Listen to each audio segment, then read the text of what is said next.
जब हम महिलाओं के प्रयास और इसकी बात कर रहे हैं, प्रियंका गांधी की बात कर रहे हैं, जरा मैं एक चीज और बिहार से समझ लूं, सकीब भाई से समझ लूं, फिर योजनाओं पर आता हूं मैं विवेक सर आपके पास। सकीब भाई जरा एक चीज समझाइए, जो जिस तरीके से अभी विनय सर ने कहा, प्रियंका ने बहुत इमोशनल टच देने की कोशिश की अपने पूरे भाषण को, महिलाओं पर केंद्रित रखने के साथ साथ उनके जो उनका जीवन है उस जीवन व्यवहार को भी एक तरीके से वो अपने भाषण में शामिल किया। जब उन्होंने साफ साफ तौर पे बहुत उन्होंने कहा कि भाई आपके पति बाहर हैं और आप अकेली हैं, पलायन के मामले का पूरा एक एक लाइन में पूरा पलायन का मुद्दा जो है इतने सालों से जो उठाया जाता है, उस एक लाइन में बिना पलायन शब्द इस्तेमाल किए ही उन्होंने उसको बोल दिया था। ये जो इमोशनल टच है, जिस सच्चाई के साथ प्रियंका गांधी ने रखा है, वो कितना फायदेमंद होगा? क्या जो है वो पैठ बना पाएंगी प्रियंका गांधी? क्योंकि आज जब हम बात करते हैं इस तरीके की तुलनाओं की अगर बात होती है तो प्रधानमंत्री के साथ साथ सीधे तुलना होती है, और निश्चित तौर पे प्रधानमंत्री को अभी फिलहाल के सिनेरियो में लोग मानते हैं कि बहुत अच्छे कम्युनिकेटर हैं। वो टेलीप्रॉम्प्टर से बोलते हैं भले, वो अलग बात है, लेकिन टेलीप्रॉम्प्टर बंद हो जाने पे फंबल कर जाते हैं, वो भी अलग बात मान लीजिए। उसके बावजूद भी वो अच्छे कम्युनिकेटर माने जाते हैं और उसी दिन वो महिलाओं से संवाद करते हैं। हालांकि उस महिला संवाद में सब कुछ अच्छा अच्छा दिखाया गया, लेकिन प्रियंका गांधी की अगर हम बात करें, क्या पैठ बना पाएंगी? देखिए रामप्रकाश भाई, प्रियंका गांधी ने सिर्फ पलायन का मुद्दा नहीं उठाया। प्रियंका गांधी ने कल जिस तरह से कम्युनिकेट किया है महिलाओं को, और जो बातें उन्होंने की हैं, उन्होंने ये साबित कर दिया कि कांग्रेस में उनसे बेहतर ओरिएटर कोई नहीं है। और उन्होंने बिहार की उस नब्ज को दबाने की कोशिश की जिसको अभी तक कोई नहीं दबा पाया, पिछले 20-25 सालों में कोई नहीं दबा पाया।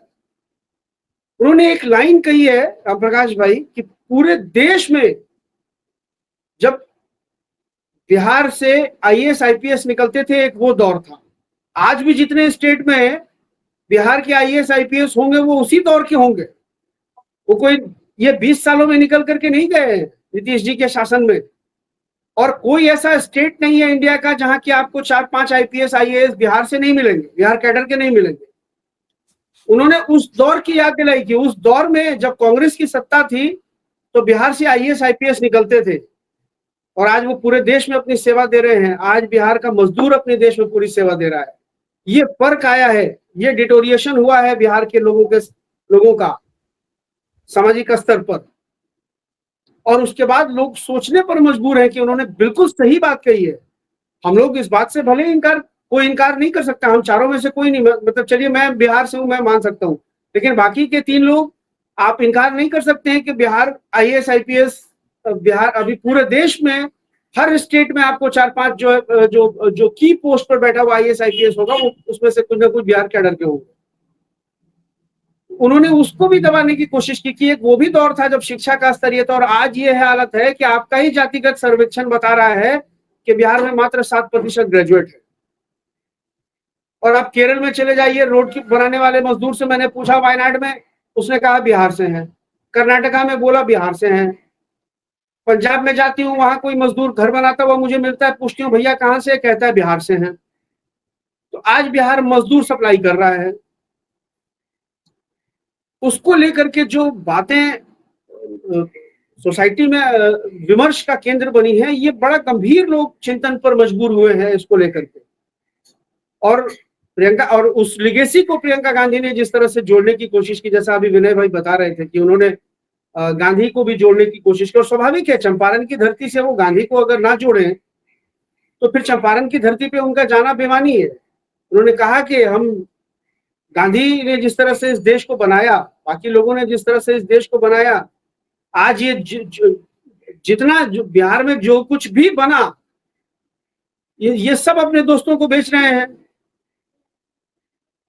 सब कुछ बेच डालेंगे, पूरा देश बेच डालेंगे। इसलिए उन्होंने जो बात कही कि पैसा मिला है ले लो, लेकिन वोट अपने भविष्य के लिए देना, अपने देश के लिए देना, अपने देश के हित में वोट देना, अपने बच्चों के भविष्य के लिए वोट देना, ये बड़ी अपील की है उन्होंने। अब स्वाभाविक है, पैसा, देखिए सरकार का पैसा जो है, ये पैसा इन्होंने कोई अपने पास से तो दिया नहीं है, जनता के टैक्स से ही फिर उसकी वसूली होगी। बिहार पर कितना कर्ज बढ़ गया है, ये पिछले 4-5 महीनों में इतना कर्ज बढ़ गया है। ये जो इन्होंने एकदम से दोनों हाथों से पैसा लुटाना शुरू किया, मतलब वोट खरीदने की कोशिश ये कर रहे हैं। मजदूरों को भी पैसा दे रहे हैं। अभी तो ये हालत हो गई कि मुख्यमंत्री सचिवालय के सामने से आप अगर रिक्शा पे बैठ के निकल जाएंगे तो कोई अधिकारी आपको पकड़ के जो है वो योजना बना देगा कि मुख्यमंत्री रिक्शा भ्रमण योजना, उसके तहत भी आपको 5,000 रुपया बोलेगा अकाउंट में लेके जाओ। ये हालत हो गई है। तो लेकिन लोग इस बात को समझ रहे हैं। देखिए, लोगों के अंदर में ये मैसेज भी है कि आखिर ये तमाम योजनाएं पहले 20 सालों में क्यों नहीं थी। आंगनबाड़ी वर्कर्स, आशा वर्कर्स तो 10 साल से मानदेय बढ़ाने के लिए आंदोलन कर रही हैं, हड़ताल कर रही हैं। उनका किस तरह से एक्सप्लॉयटेशन होता है। प्रियंका गांधी ने सही कहा कि आप सुबह सबसे पहले आप उठती हैं और सबके बाद आप सोती हैं। सुबह उठ के सबसे पहले आप अपने बच्चों को स्कूल भेजती हैं, फिर पति को नाश्ता बना के देती हैं अगर वो मजदूरी करने वाला है और फैक्ट्री जाने वाला है। उसके बाद आप खुद काम करने के लिए निकलती हैं और आपकी मेहनत का जो डेली वेजर को भी जितना मिलता है उतना भी आपका डेली वेज नहीं है। और ये तमाम चीजें 125 यूनिट बिजली की घोषणा तेजस्वी ने की, उसके बाद 200 यूनिट बिजली की, तब आपको याद आया कि 125 यूनिट हम भी कर सकते हैं, वरना पहले तो आप जो है उसको डिनाई कर दिया करते थे कि नहीं भाई फ्री बिजली हम नहीं दे सकते हैं, हो ही नहीं पाएगा। मजदूरों को पैसा दिया यूनिफॉर्म के लिए 5-5 हजार रुपए। सामाजिक सुरक्षा कोषांग का पेंशन 400 रुपए से बढ़ा के 1100 किया, जिसको तेजस्वी ने कहा कि हम आएंगे तो 1500 कर देंगे। तेजस्वी ने कहा है हम सिलेंडर देंगे। 25 लाख का इलाज का भी कहा है कि महिलाओं को उनके स्वास्थ्य के लिए, चाहे वो मातृत्व का समय हो, उनके प्रेगनेंसी का समय हो या जो भी, उस दौर में 67% महिलाएं बिहार की एनीमिया का शिकार है। राम प्रकाश भाई, ये डेटा सरकार का मैं आपको बता रहा हूं, 67% महिलाएं एनीमिया का शिकार हैं। जैसे गुजरात था एक जमाने में और गुजरात आज भी है। सबसे ज्यादा अगर मौत होती है मातृत्व इसकी डिलीवरी के दौरान किसी महिलाओं की, तो वो उसका रेशियो गुजरात में सबसे ज्यादा है, उनके खून की कमी की वजह से। और जब नरेंद्र मोदी से इस बात पर सवाल किया जाता है तो नरेंद्र मोदी बेशर्मी के साथ कहते हैं कि महिलाएं डाइटिंग करती हैं, उनको रोटी नसीब नहीं हो रही है, उनको खाना नहीं मिल रहा है, वो खून की कमी का शिकार, आप कह रहे हैं डाइटिंग कर रही है। मतलब वो इतना निकृष्ट व्यक्ति है ये। और प्रियंका गांधी ने इन सब मुद्दों को टच किया है। जो सार्वजनिक मंचों से अपने भोजन के बारे में बताते हो कि मैं क्या क्या खाता हूं और उसको बता करके बड़ा गर्व महसूस करते हैं, लेकिन उन्हीं किसानों का दुख नहीं दुख की बात नहीं कर सकते हैं। वही किसान कल रामप्रकाश भाई, कल प्रियंका ने एक बात और कही, आपने किसानों की चर्चा की तो मुझे याद आया कि ये वो लोग हैं कि इनके दोस्त आपके मखाना पर भी 50% का टैक्स लगा रहे हैं, जो ट्रंप का टैरिफ है 50% का, उसकी भी चर्चा की प्रियंका गांधी ने। और स्वाभाविक है, कितनी मेहनत से मखाना बनाते हैं किसान। हम तो एक दिन देख रहे थे उसका पूरा प्रोसेस, हम लोगों से तो 2 दिन काम नहीं हो पाएगा उसमें। कितनी मेहनत से उसको निकालना, कांटों के बीच में कीचड़ में जाना, जो मखाना किसानों से राहुल गांधी कटिहार में मिले, वो बहुत आसान काम नहीं है, सबके बस का काम भी नहीं है। हम चारों में से कोई नहीं कर पाएगा कि हम लोगों को कहा जाए कि एक दिन दिहाड़ी वो तो मखाना निकाल लाओ कीचड़ से।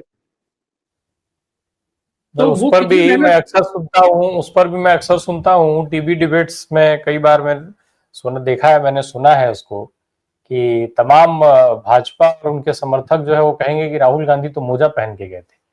अब सवाल ये उठता है कि उनका जाना महत्वपूर्ण है या मोजा पहन करके जाना महत्वपूर्ण है। अब ये बड़ा सवाल है। 25,000 करोड़ का, रामप्रकाश भाई, 25,000 करोड़ का झींगा व्यापार अभी प्रभावित हुआ है ट्रंप के टैरिफ से। 25,000 करोड़, जो सबसे ज्यादा झींगा एक्सपोर्ट होता है तब वहां से, आंध्र प्रदेश से। जी।